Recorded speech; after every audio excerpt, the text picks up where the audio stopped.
জীবনে সবাই চায় শ্রীবৃদ্ধি, অর্থবৃদ্ধি, নাম যশ সবকিছু। তাহলে কিভাবে পাবেন? সমুদ্র মন্থনের সময় কিন্তু আবির্ভাব হয়েছিল দক্ষিণাবর্তের শঙ্খ। তাই বাড়িতে বলবো দক্ষিণাবর্তের শঙ্খ রাখুন, যে কোনো পূর্ণিমার দিন তাকে স্থাপন করুন এবং তার মধ্যে আতপ চাল ভর্তি করে দিয়ে রাখুন এবং তার সাথে একটা লক্ষ্মী এবং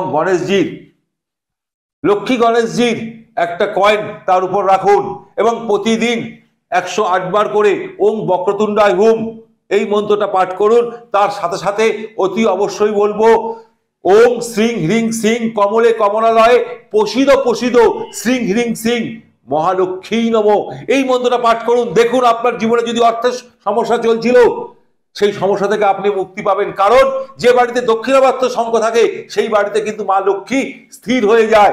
আরো একটা উপায় বলবো, যদি আপনার নাম যশ বৃদ্ধির জন্য, অতি অবশ্যই বলবো সূর্য যখন উদিত হবে অর্থাৎ ব্রহ্ম মুহূর্তে আপনি সূর্যদেবকে অর্থাৎ অর্ঘ্য দিন আপনার নাম গোত্র বলে। দেখুন আপনার জীবনে শ্রীবৃদ্ধি অবশ্যই ঘটবে।